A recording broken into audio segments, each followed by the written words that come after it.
अगर आपके बच्चे घर का खाना खाना पसंद नहीं करते और रमज़ान मुबारक में आप चाहते हैं कि वो घर का पका हुआ खाना खाएं, तो ये रेसिपी आपके लिए है। अस्सलाम वालेकुम, कैसे हैं आप? उम्मीद है बहुत ज़्यादा अच्छे होंगे।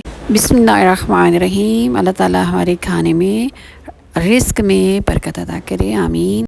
मीडियम साइज़ के 2 आलू हैं, 1 चम्मच कॉर्नफ्लोर का, 2 कप चना हुआ मैदा, सिरका, चिली सॉस, सोया सॉस, नमक हस्बे ज़रूरत, हस्बे ज़ायका, सुरख मिर्च 1 चम्मच भर के डालें इसके अंदर। और इसके बाद हाथों से आपने इसको मैश करना है, टूल का यूज़ ना करें। हाथों के साथ ही बड़ी ही इजीली आपके साथ सारे ये मैश हो जाएंगे। आज जो रेसिपी मैं आपके साथ शेयर कर रही हूँ, आप इसे अफ्तार और सहर दोनों में बना सकते हैं, लेकिन सहरी के लिए ये बहुत ही बेहतरीन रेसिपी है।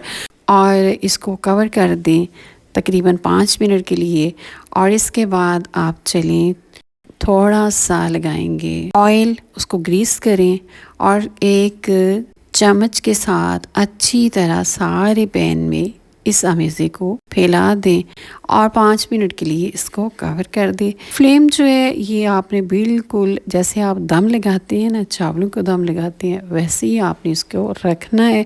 अब 5 मिनट बाद इसकी साइड चेंज करनी है। प्लेट इसके ऊपर रखेंगे और इसको इसके प्लेट के ऊपर पलट दें, और पलटने के बाद ऊपर वाली साइड को आप नीचे करके रखें। नीचे वाली साइड ऊपर आ जाएगी और इसको दोबारा 5 मिनट के लिए कवर कर दें। और इसके बाद अगर आप देखें कि साइड्स में कच्चा वगैरह नज़र आता है तो उसको थोड़ा सा उलट पुलट करें। पैन को आगे पीछे करके चूल्हे के ऊपर से वो हिस्सा भी आप पका लें अच्छे तरीके से।